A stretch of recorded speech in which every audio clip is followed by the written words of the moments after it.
Hi అండి. అందరికీ నమస్కారం. Welcome to my channel. ఈ వీడియోలో ప్రభుత్వ ఉద్యోగులకు టీఏ గ్రాట్యుటీ రద్దు. ఇక నుండి ఇలాగే చెల్లింపు అనేది అప్డేట్ అవ్వడం జరిగింది. సో, దీనికి సంబంధించిన పూర్తి వివరాలు ఈ వీడియోలో తెలుసుకుందాము. వీడియో అయితే ఎక్కడ గాని స్కిప్ చేయకుండా ఎండ్ వరకు చూసేయండి. అప్పుడే ఇన్ఫర్మేషన్ పూర్తిగా అర్థమవుతుంది. అలాగే వీడియో చూస్తున్న ప్రతి ఒక్కరు లైక్ చేయండి ఫ్రెండ్స్. ఈ వీడియోని తోటి ఉద్యోగ పెన్షన్ మిత్రులతో అయితే షేర్ చేయండి. కొత్తగా మన ఛానల్ చూస్తున్నవారు ఇంకా ఎవరైనా సబ్స్క్రైబ్ చేసుకోకపోతే వెంటనే మన ఛానల్‌ని సబ్స్క్రైబ్ చేసుకోండి. సబ్స్క్రైబ్ చేసుకోవడం వల్ల నేను చేసే ప్రతి ఒక్క వీడియో మీ వరకు రీచ్ అవుతుంది. ఇక ఆలస్యం చేయకుండా వివరాల్లోకైతే వెళ్ళిపోదాము. ఫ్రెండ్స్ ఇక విషయానికొచ్చినట్లయితే ప్రస్తుతం మన దేశంలో ప్రభుత్వం మరియు ప్రైవేట్ రంగాల్లో పనిచేస్తున్న లక్షలాది మంది ఉద్యోగుల ఆర్థిక భవిష్యత్తుకు సంబంధించి గ్రాట్యుటీ అనే అంశంపై అత్యంత కీలకమైన అప్డేట్ మరియు మార్పులు చోటు చేసుకుంటున్నాయి. సాధారణంగా ఒక వ్యక్తి తన జీవితాంతం ఒక వ్యవస్థకు, సంస్థకు లేదా ప్రభుత్వానికి సేవలందించిన తర్వాత పదవీ విరమణ సమయంలో లభించే అతిపెద్ద ఆర్థిక భరోసానే మనం గ్రాట్యుటీ అని పిలుస్తాము. సో, దీనిని కేవలం ఒక నగదు చెల్లింపుగా మాత్రమే కాకుండా ఉద్యోగి యొక్క నిబద్ధతకు మరియు సుదీర్ఘకాల శ్రమకు యాజమాన్యం ఇచ్చే ఒక గౌరవ మర్యాదకరమైనటువంటి కృతజ్ఞత బహుమతిగా మనం పరిగణించాలి. ఉద్యోగం చేసే ప్రతి ఒక్కరికి తమ పదవీ విరమణ తర్వాత ఆర్థిక ఇబ్బందులు కలగకూడదు అనే ఉద్దేశ్యంతోనే ప్రభుత్వం అనేక చట్టాలను, కఠినమైన నిబంధనలను రూపొందించింది. మరి ఈ క్రమంలో మనం ముఖ్యంగా చెప్పుకోవాల్సినటువంటి చట్టం గ్రాట్యుటీ చెల్లింపుల చట్టం 1972. ఈ చట్టం సెప్టెంబర్ 16, 1972 నుండి భారతదేశం అంతటా అమల్లోకైతే వచ్చింది. దీని ప్రధాన ఉద్దేశ్యం ఏమిటంటే, ఒకే సంస్థలో ఎక్కువ కాలం పనిచేసి బయటకు వెళ్ళే సమయంలో లేదా రిటైర్ అయ్యే సమయంలో ఆ ఉద్యోగికి ఒకేసారి పెద్ద మొత్తంలో నగదు అందించి, వారి తదుపరి జీవితానికి అండగా నిలవడం. ఈ చట్టం రాకముందు యాజమాన్యాలు తమ ఇష్టానుసారంగా వ్యవహరించేవి. కానీ ఈ చట్టం వల్ల ప్రతి ఉద్యోగికి తమ గ్రాట్యుటీని పొందే చట్టబద్ధమైన హక్కు లభించింది. అంటే ఇది యాజమాన్యం పెట్టే భిక్ష కాదు. ఉద్యోగి తన శ్రమతో సంపాదించుకున్న హక్కు అని మనం స్పష్టంగా అర్థం చేసుకోవాలి. ఇక గ్రాట్యుటీ నిబంధనల్లో వస్తున్న అతిపెద్ద మార్పేమిటంటే, గతంలో ఉన్న 5 ఏళ్ల నిబంధనలో మార్పులు రావటం. పాత నిబంధనల ప్రకారం ఒక ఉద్యోగి ఏదైనా సంస్థలో కనీసం 5 సంవత్సరాల నిరంతర సర్వీసు పూర్తి చేస్తేనే గ్రాట్యుటీ పొందేందుకు అర్హత సాధించేవారు. కానీ ప్రస్తుతం కేంద్ర ప్రభుత్వం తీసుకొచ్చిన కొత్త కార్మిక చట్టాల ప్రకారంగా కొన్ని వర్గాల ఉద్యోగులకు కేవలం 1 సంవత్సరం సర్వీసు పూర్తి చేసినా కూడా గ్రాట్యుటీ చెల్లించాలి అనే విప్లవాత్మకమైన నిర్ణయం తీసుకోవడం జరిగింది.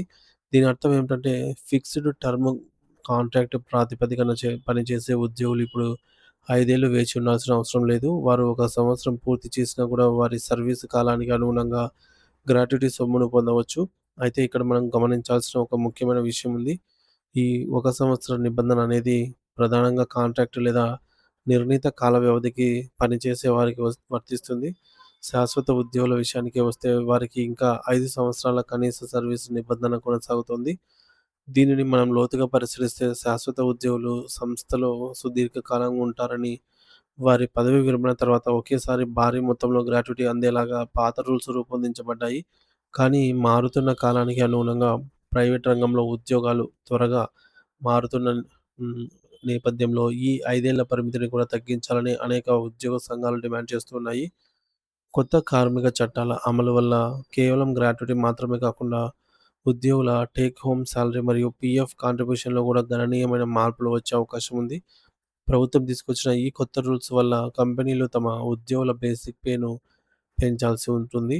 బేసిక్ పే పెరిగితేనే దానికి అనుగుణంగా గ్రాట్యుటీ మరియు పీఎఫ్ బ్యాలెన్స్ కూడా పెరుగుతాయి. దీనివల్ల ప్రభుత్వానికి చేతికి అందే జీతం కొంచెం తగ్గినా పదవీ విరమణ చేసే సమయానికి ఉద్యోగి చేతిలో కొన్ని లక్షల రూపాయలు అదనపు మొత్తం ఉండేలాగా అయితే ఈ చట్టాలు రూపొందించబడ్డాయి. ఇది ఉద్యోగుల దీర్ఘకాలిక ఆర్థిక భద్రతకు ఒక గొప్ప వరంగా మారుతుందని నిపుణులు అభిప్రాయపడుతూ ఉన్నారు.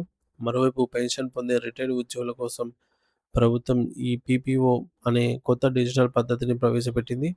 గతంలో పెన్షన్ పేమెంట్ ఆర్డర్ అనేది కేవలం కాగితాల రూపంలో ఉండేది. అది పోయిన లేదా దెబ్బతిన్న పెన్షనర్లు కార్యాలయాల చుట్టూ తిరగాల్సొచ్చేది. కానీ ఈ కొత్త ఈపీపీఓ విధానం వల్ల పెన్షన్ వివరాలన్నీ కూడా డిజిటల్ రూపంలో భద్రంగా ఉంటాయి.